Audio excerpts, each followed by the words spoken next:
I spend a lot of my time talking about Marvel, talking about DC, but in reality, I watch all this stuff. All the superhero shows, movies, and I watch other stuff too. I watch that Ren Fair show. That show's amazing. But we are in the 4th season of a humongous superhero show. I haven't really talked about it, so I just want to give my mid-season recap of what I've been thinking so far of season 4 of The Boys. I do want to say, this is not a mid-season recap because I did not know this. I thought, oh, I'll wait till, episode 5, and then we'll be halfway through the 10-episode season. The Boys is traditionally 8-episode season, so we are more than halfway through season 4 of The Boys. This is just more of a warning for you guys, where when you get to episode 8 and everybody explodes and it's like, see you in a year, you can expect it. I like The Boys a lot. I have read a lot of the Boys comics. I do not like them at all. I think they are a product of their time, and there's a couple of good, every so often a video will pop up on my recommended that's like, The Boys comics are bad, the show is good. It's hard to describe exactly why, but I would just say, don't read The Boys, it's not that good. But the show, I think, is great. I think it's very entertaining. I think it is sometimes thought-provoking. I think it is usually fun, and it is using its budget in ways that are pretty entertaining. So in this recap, all I want to do, talk about the things in season 4 that I think are working and the things in season 4 that I think are not working. Again, this is after episode 5. I don't remember the name of it, something Jabberwocky or something like that. It's the one on the farm. So I'm going to switch between working and not working. We'll start with one of the working. Homelander. Homelander is working. Anthony Starr is great because what they're doing with him, I think, is interesting. I think the character building they were doing in episode 4 with all the tortures that he endured as a child. We always knew that his childhood was weird and bad, but some of these specifics help to describe, this is why this character feels such a hatred for, everyone around him, and why he does not want to be controlled, and I think that's great. I think all of that has been good. I think a lot of the acting with him and the son has been very entertaining. I think Ryan's doing a great job, and I think the scenes with Ryan and Homelander, especially in this most recent episode, I think we're getting moments, in episode 5, where Homelander talked to Ryan and said, they're going to make you do all these things you don't want to do, so let's just not do them. And you get the sense oh yeah, now I kind of understand why Homelander would want to do that, and I understand why he wants to give his son, because it's not just, he doesn't just want to have a son so he can use the son to kill everybody.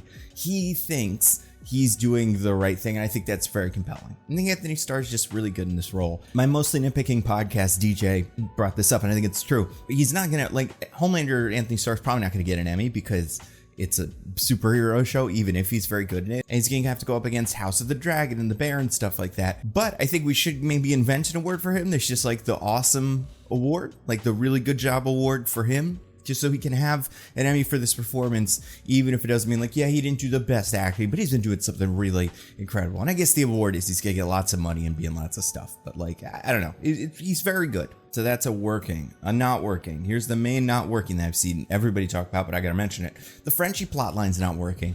Here's how much it's not working. They just didn't even do it in episode 5. They had a couple characters be whoa, Frenchie, you're taking a lot of drugs. And Frenchie was oh, I take many drugs because of all terrible things I do. And it's just stuff we've seen before, right? We know that Frenchie's life as a hitman has caused him lots of trouble. He's had trouble forgiving himself for that, moving beyond it. I think he's good. I'm enjoying watching Frenchie act. That's the trouble with The Boys. The Boys is a show that is frequently split into many plot lines. These guys go do this mission. These guys go do this mission. And when you do that, it's hard to switch from Homelander telling, the Deep to kill a guy. Switch from that to some sort of interesting corporate intrigue going on in Vought HQ. Then switch to Frenchie being sad about that thing that has always been one of his main character traits, and there doesn't seem to be much movement on it. I don't know. It's just it's just not compelling compared to the other stuff this season. That's not working. Let's do a working Vought. Okay, so I've always loved, one of the things I think is the best, thing this show has going for it is all this fake propaganda, the idea that Vought is Disney or Amazon sometimes, but that Vought is this company that is a media company that is promoting the idea of the superheroes. I think we got it, maybe one of the best ones we've seen in a while with this Vought 52 conference, which is the D23, which that one's one that I had to explain that to him. I was by the way, that's a play on D23, which is their big conference where everybody cheers about all the bazillions of movies they're going to make. And I just think it's really funny that they're doing that. I loved all of their movies, all of the fake corporate propaganda they do. And it's not subtle and it's not incredibly clever, but it's just funny. Like, it's funny to have A-Train go out there and say, we reshot the movie a lot, so you know what that means? It's even better than it was before. Like, this is going to be the best movie ever because it costs the most money. That's really funny. But yeah, Vaught's been great this season. I think as a company, it's clearly starting to fall apart, and I love that.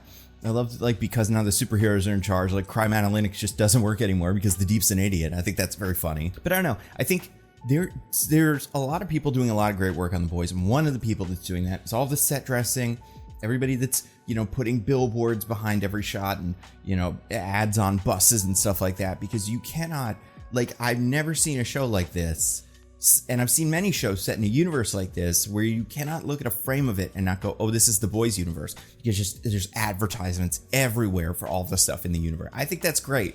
I think Marvel should do that more. With Marvel, it's like every so often you'll see someone wrote like Thanos is right or whatever. But I think The Boys is treating it the way you would treat like Star Wars or the MCU or something like that, or football, you know, something that is truly like everywhere. So I really appreciate that. I like just how many fake posters and things for movies, and like I'm sure there's a wiki for what all the Tech Night movies have been, because he keeps doing them, and he's doing a reboot now because it's been 2 years or whatever. But like, the thing I like about Vought, you never feel like you're at the bottom of it. You're never like, all right, I think I've scratched all of it. There's always more. There's always some other video game or something that they're gonna pop out, and I don't know, I just found that really funny. Another not working, Huey's dad, all that stuff. I didn't hate it, but honestly, when that plotline started, my head, I went, oh wait, we didn't do that yet? I had not heard of this character in a while. I assumed he had died, or just we weren't going to see him again. I'm worried with a couple of these stars that are kind of branching out and becoming very famous.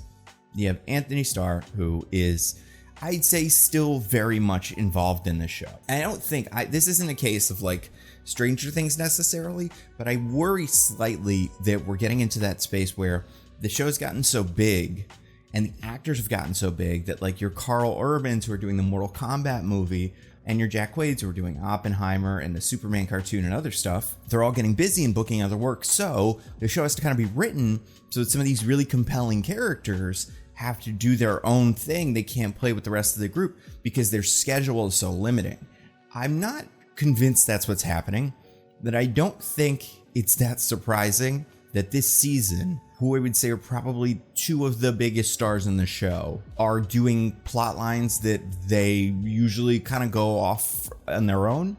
Maybe 1 or 2 other characters and go do a thing. Every so often they meet back, go, hey, how's everything going? And everybody's like, it's bad. Everybody exploded. And they're like, all right, I'll be right back. And then they just go. I feel like, yeah, Stranger Things is the worst example of that, where it was very clear that they just could not get all the kids in the same room. So everybody had to do a little side quest. I do think that The Boys, like Huey's story, does not feel necessarily like it is the most natural place for his character to go or the most compelling thing for his character to do right now.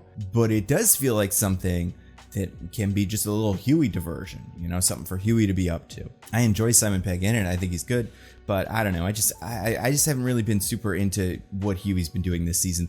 And that is compared to last season where Huey got his superpowers and was having trouble with his masculinity. I thought all that was great. So I think kind of separating him from the group feels like it might be a mistake. But again, I do think that is an issue of scheduling and the show just getting so big. Things that are working. Maybe my favorite individual small thing from this season is Black Noir. I love the idea that they replaced Black Noir with another soup who has no idea what's going on, and he's just trying to kind of keep it together and keeps talking and keeps asking about his motivation. Like, I think that's so funny. I love that because Vought is managed so poorly. You cannot just throw another guy in there. He's gonna just stand around going, I think I have a line or whatever. And I love the gag that whenever Homelander walks in a room, he always has to say, shut the fuck up, Noir. That's super funny. I don't know if it's the same actor as the old Black Noir, or if it is they got a new actor. I could see it being either way, but I think the decision to do that with this character, I think, is very funny. So Nathan Mitchell. Yeah, I think it's a fun performance and it's a very fun character. I'm excited for more of him. Black Noir 2 is what we're calling this character. Okay, great. Things that aren't working. Negan. I keep forgetting that Jeffrey Dean Morgan is in this show. Every so often he shows up because Butcher has to be so isolated from everyone to be like, hey, Butcher, you gotta do a bad thing. And Butcher's like, oh, maybe I will. And then he doesn't do it. I don't know. I guess the idea that, like, honestly, the thing with him, and I feel like we've had scenes where this character has interacted with MM, but I would not be shocked if this character does not exist the same way that Billy's wife doesn't exist. and they're just all in his head. I don't dislike this character. I just don't think we've done much with him or enough to justify him being here, especially because he is so similar to Billy, and he's like clearly a bad influence on Billy. But besides the thing that they do at the very end of this episode, there's nothing that this character has done that I don't think you could just have Billy do on his own and then go back on. Like Billy, could come up with the idea to drug his kid and then at the end of the day decide not to. I don't know. I just don't think we need Jeffrey D. Morgan's character so far. I think maybe he could do cool stuff, but I've been convinced. Things that are working. Oh, the Deep. I love the Deep. Chace Crawford, you're so funny. This character, they're so good at writing dumb specifics for the Deep. Having the Deep mention that he was gonna be in a Shia LaBeouf movie is so funny. The Deep is constantly name dropping. I love all the stuff that's going on with the octopus played by Tilda Swinton and I love that this character, at the end of the day, he's awful. Like he's not a good person. He's been through it. I think we've seen this character go through a lot in a way that's kind of like we need to, he's gotten away with too much. He needs to get some comeuppance. But I just think it's funny because you could tell A-Train and him are about at the same point, but A-Train is obviously taking it differently. It's just, you could tell that the Deep is so sad and he's not enjoying any of this. Like he enjoys, I guess, yelling at Cameron Coleman and stuff. But in terms of like, he just wants to be with his octopus and go do fish stuff. He doesn't like any of this. He's scared of Homelander, but he's just kind of a wimp. I think it's so funny.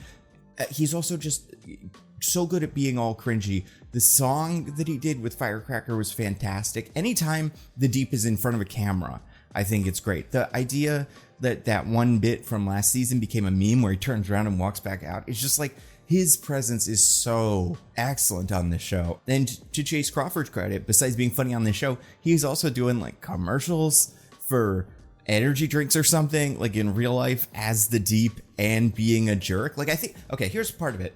I think there's some actors who would not play this role because of how unlikable this character is. And I appreciate that Chace Crawford is able to go for it and just make him the biggest, like, Entourage level douchebag you've ever seen.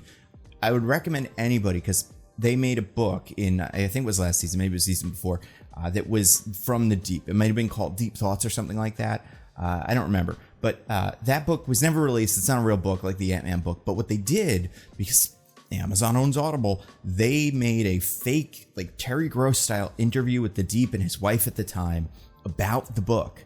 And it is so funny. It's like 40 minutes long, completely in character, just him talking about how he got bullied because he was fat and then he lost a bunch of weight, so now he could bully the fat kid. Like, it's so funny. It's just that character who has no self-awareness, and it makes him incredibly fun to watch. Next thing that's not working, this is another one, Kimiko's plotline. I don't think this is not working as much as the Frenchie plotline or the Huey plotline.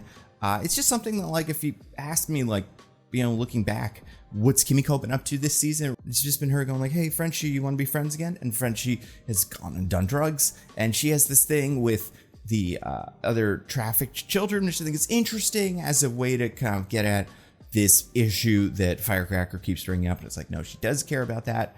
I just think feels like we've gotten this from her before also. I remember we had her brother show up in season 2, and I don't know, this just doesn't feel like we're moving forward with her. Again, with this character and with some of these other characters, we have guys like MM, who I think he might even be on my list. No, he's not now. Well, you know what, screw it. He's next on my working list, where we do kind of see the growth of what this character's up to. And we also see like a path forward for like, this is what this character does in his spare time. He tries to be a good dad and stuff. And this is what this character wants to do in the future. And I still don't think I've gotten a sense for what that is from Kimiko or Frenchie, but Frenchie doesn't feel like he has a future, whereas Kimiko does. Like, she feels like a character that is going to survive this show, beyond the fact that she's Wolverine, just based on the fact that, like, she is more emotionally mature than a lot of the rest of these guys. So, like, she's not going to make one of the big mistakes like Butcher is making that kind of guarantees he's going to die throughout the show.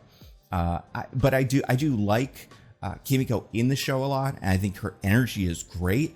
Again, I just think her plotline has been kind of, I don't know, not as exciting. However, I do think she's been around for some of the best stuff in this show, so I can't really complain. But she is on the side of them, like, where I'm like, eh. And it's the problem of, like, the boys are not as interesting as the Soups, and they never could be. right? Like the Seven, all the Vought stuff, the powers, like instead it's just these guys in trench coats, whatever. And I don't fault the show for sticking with the boys, not just giving up on them and doing, you know, all soups all the time. But I also feel like we haven't reached, I would say, the right equilibrium with some of these characters.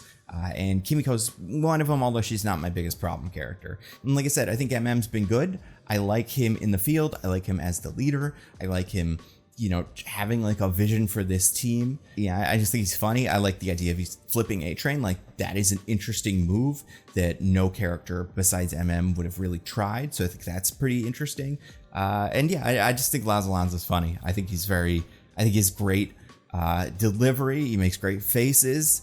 He's great at making that face. It's like, oh, you know, that like, oh, Butcher, you're doing it again. And it's just really funny. I think it's so funny how many articles I have seen, and never read any of them, that have been like, did they switch actors for lines? Like, so he just shaved his beard. That's the thing with shaving your beard. Just really have to be ready when you shave a beard for people to, their brains to break. And it's just like, you don't look like you did yesterday. And it's like, I know I shaved my beard, but it just, people see this character, and instead of going, I only see a picture of him. Did he have a beard before? Oh, he did. Now he doesn't have it. He looks different. They went online and went, did they change the actor? It's insane. Things that are working.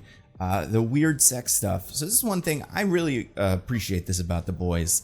I think season 3, where the guy was in the other guy, and here we go. We're gonna do like a content warning for this part. I guess kids don't watch it, and I'm not going to show it, but like, just, you know, you probably don't want to hear about this. When the guy went into the other guy's penis because he was Ant-Man, I think his character's name was Termite, went into the other guy's penis and exploded it because he coughed or sneezed or something like that. That's hilarious, and it's stupid, and it's incredibly stupid, but it's the kind of thing where, because superhero movie and comic book culture and all that is happening so much, you have these like ideas that permeate culture. The what if Ant-Man went up Thanos' butt thing, and I think they've decided, you know what, we got the money, we got characters that would do it, nobody's gonna miss, you know, Termite or whatever, let's have him do it. I think that's super funny. This season has one of those with the Splinter character, which is their multiple man, and I think everything about him is great. I love that they do weird sex stuff together, like that's funny, and I love that when they split apart, it's gross, because of course it would be. It's just a bunch of guys that are naked running around like that. It's super funny. Again, this is the thing, part of what is so great about The Boys compared to, say, if they tried to make The Boys on the CW or something. A, you wouldn't be able to get away with all the nudity and stuff like that, and obviously the gore, people's heads wouldn't explode as much. But B, you just wouldn't have the budget, and it just wouldn't look as good. But like, the effects and the stuff that they're able to put attention to is just, it's great. It's great that the show exists, and it is such a hit because then obviously they're able to, you know, commit more budget to it and do even weirder and crazier things. Not working. Here's the thing. Episode 5, I feel like the stakes of episode 5 were very clear. Is there's a superhuman drug or like a poison, a virus that we're going to be able to get that's going to kill Homelander. Great. And really quickly it became clear that we're not leaving with this. Like, there, and I don't know, I guess it's just when they found it, and guys like, we only have one more, and it's like, oh well, otherwise we're gonna get eaten by all the lambs. I don't know, it just felt, I don't know, it felt dumb. It was fun to see the evil chickens and the evil lambs flying around and stuff like that, but the idea that they used that to kind of write off this, you know, like legacy virus kind of analog here, it just feels kind of lazy. That being said, it was funny, so I didn't hate it. I don't know what I didn't like about that, really. I guess, and it just felt like it was like, A, how are those lambs not getting in there? And then B, how can we can't just give this to Kimiko and have her just book it? And come back with a flamethrower and see what happens? Like, I don't know. Like, what about Neuman? She can't explode them all? She's on my list, too, of things I don't think are working are Neuman. I don't dislike Neuman. I've never liked Neuman, not because obviously she's a bad guy, because she's like a weird evil AOC. I think that's a weird, like, it just feels weird that in this universe there was a politician who seemed to be genuine and was like an ally, and it was like, not only is she secretly evil, she's also secretly working with the Supes and is a superhero and blowing up everybody's head. Like, I don't know. I didn't love that, but it's, you know, it's what the show's decided to do. It's fine. I also think this character feels like they're just kind of going in circles a little bit, especially because now they are the vice president, obviously that's creating tension with Homelander. And I guess there keeps coming these moments where they're like, oh, we'll reveal that you're a soup. And like, for instance, there's the bit in episode 3 where Huey's escaping and she says, well, you can't kill him because if you do, his team will tell everybody that I'm a soup. And Homelander's like, I don't care anymore, dude. Look, we're past that. Just come out as a soup and we'll figure it out. I do feel like there's been some moments there with Victoria and Neuman where I'm like, this whole like, are people gonna find out? It feels like it's a season 2 plot line that doesn't belong in season 4. It's not terrible though, and I like the actor. It kind of feels like we're spinning our wheels. I need something from her. I don't think it helps that she has kind of taken the place of, or I guess like taken up the mantle that Stan Edgar, her father, passed off as he went to jail, and he shows up in this episode. But like Giancarlo Esposito is just like the most compelling actor ever. So like it's hard to be anybody replacing him. And obviously they're not doing the same thing, but they are both like opposing Homelander from the business or, you know, political side of things. They were always that character. You can't really trust them because they have their own agenda. So I think having to come in and fill those shoes has got to be tough. Another thing I like, Firecracker. I think Firecracker's a fun character. I think this actor is doing well. I think she's got a lot of like spunk, and it feels like a real character that could exist in this universe. Originally, I remember seeing this character in the trailer and going like, that's just like a gun. But I think now, I think I like that we're seeing her be a fraud. Like we're not just seeing her present that, but also seeing her kind of grapple with the fact that she is a fraud. And I love that she got outed as a pedophile. But again, because this character's kind of a loose cannon, she said the tweet out and like got out of it. I think it is so funny that there are people on the right who are like, they're making fun of us, man. They're making jokes about us. The boys went woke. I just think that's really funny. You know, we've been saying this the whole time that you guys, the boys is pretty woke. It's obviously not the wokest show ever, but it's got like politically, it's definitely doesn't think Homelander's cool. But you know, I'm happy that the people behind the show have made a character like Firecracker and decided like we're just gonna make her all that stuff and make it impossible to miss that the right wing, you know, QAnon nut jobs are the bad guys, and that is and I appreciate that. Not working here, the Gen V kids, I don't dislike them. I just feel like they show up in this episode and they technically are there. They even had 2 lines right next to each other that felt like they could just really be inserts. I'm sure the actors were also there, but it just felt like, we're there, Homelander. Yeah, me too. Whereas characters like Tech Knight, who also technically came from that show, had like a presence on Gen V, feel like they have integrated maybe a little bit more naturally. Also, just like those kids don't have interesting powers. Like the brother is just like kind of Superman. He is very strong. So I don't know. He just feels like if anything more like a liability. Homelander's like an idiot, but he's not that stupid. I feel like he should maybe distance himself from these children. But I don't know. I guess maybe he's not thinking straight. I like that they're integrating these 2 shows. Again, it's just a problem with like where that show is, and obviously the difficulties they're gonna have with figuring out what to do in the future. Like I like that these other 2 characters have made it onto the big stage, but I'm getting a sense they're just not gonna do anything so that they can come back for season 2 or whatever. Yeah, it's fine. Things are working. A-Train. I think A-Train's arc in this season is compelling.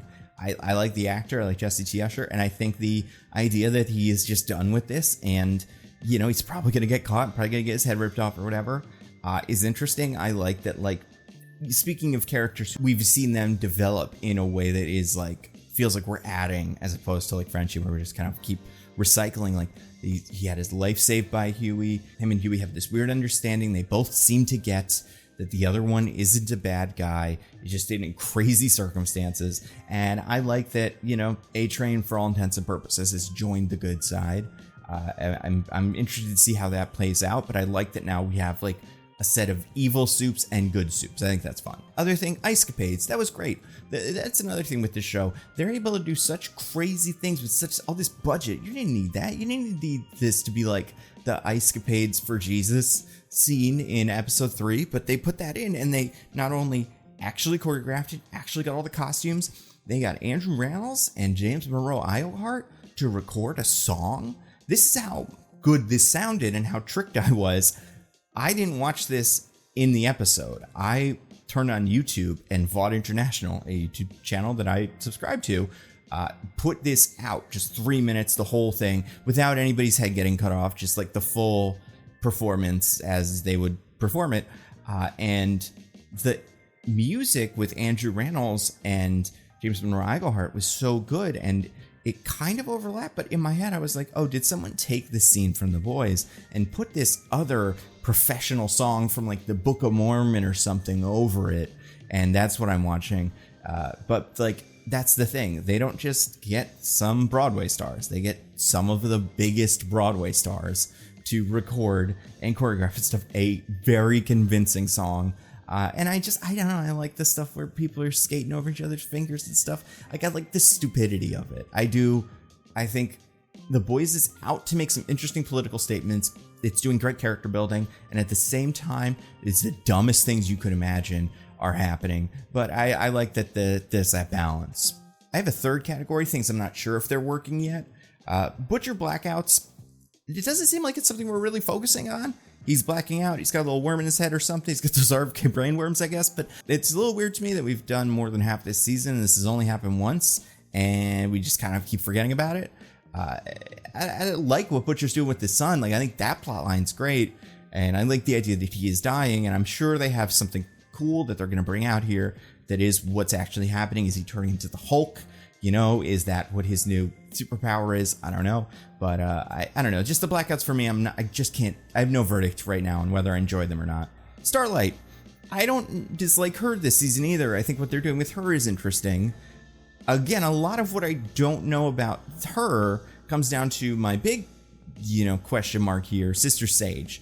This new character, this Lex Luthor, Ozymandias type, smartest person that ever lived, who's out here to do bad guy stuff, maybe, or also maybe do good guy stuff. Like, she's breaking down these characters like Starlight. I guess part of me is like, to what end are we doing this? Because we've seen Annie go through a lot. We've seen, all of these heroes go through a lot, but specifically having Sister Sage focus on Annie and, go after her with this abortion stuff, destroy her whole legacy over the course of 2 episodes.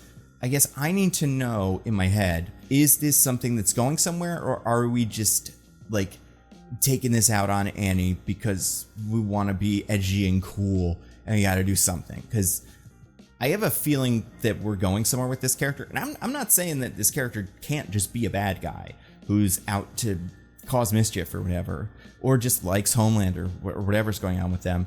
But I don't know. It's why some of the plot lines to me aren't fully coming together, is because I still can't quite figure out what their deal is. And I know this is something a lot of people have been saying, but that's really it for me. I mean, obviously, everything they used to work about the show is working. All the actors are doing a great job. Like, I don't think I didn't have any actor there that was like, they're bad. And honestly, I think everybody they've got now is doing really great work. I also appreciate the political element of it.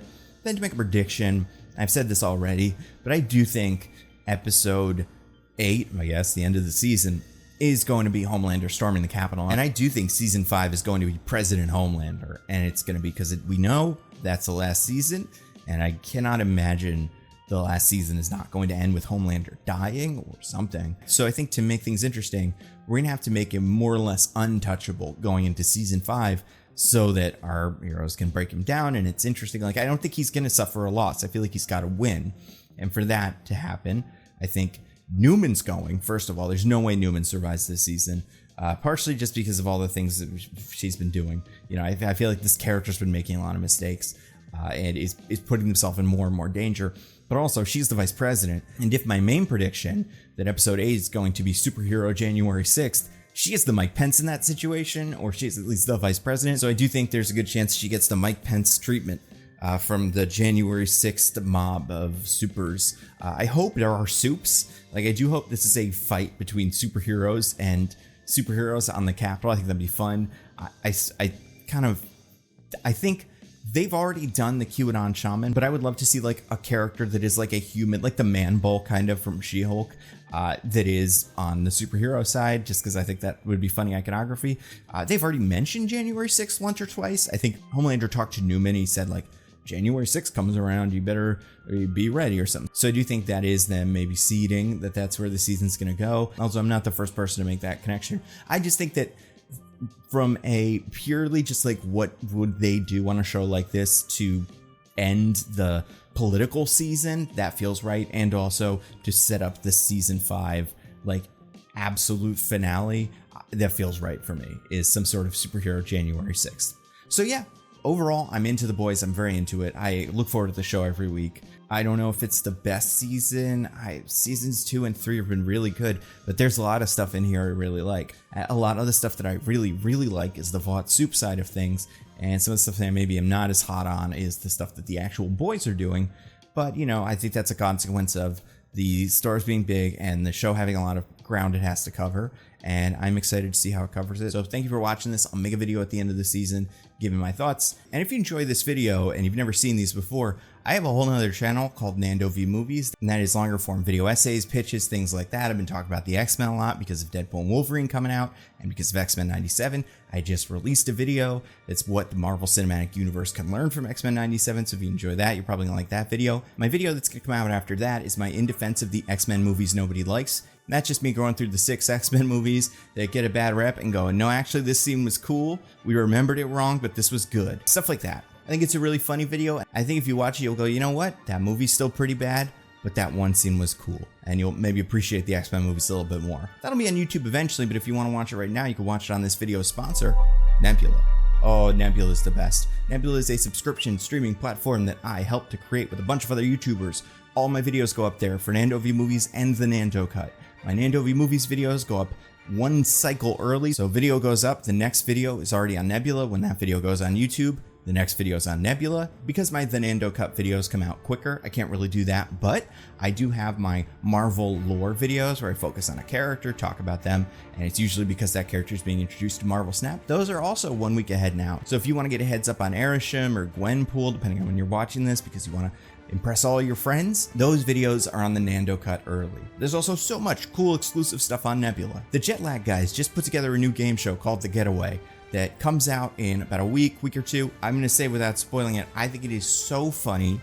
Part of me wishes I was on it, and then part of me is like, I'm actually very glad I was not on that. And if you see why, I'm sure you'll understand why it would be fun and also is stressful and probably not fun. But it's fun to watch, and that's going to drop on Nebula in early July. Working on all kinds of other films, documentaries. It's really whatever you guys want to watch and whatever we want to do. Now I've got some ideas for stuff I want to do on Nebula that I'm currently working out. Our yearly subscription is $50, which is still a great price for this, but if you go to go.nebula.tv/thenandocut, use my promo code, TheNandoCut, when you check out, you get Nebula for just under $2.50 a month. It is an incredible deal. Go check it out. Like, if you've never looked at Nebula, just browse around, see what kind of cool stuff we have. I guarantee there's something there that will be interesting to you. I hope you enjoy it. Again, it's go.nebula.tv/thenandocut. I hope to see you there. That's all I got. Stay safe, everybody. Bye.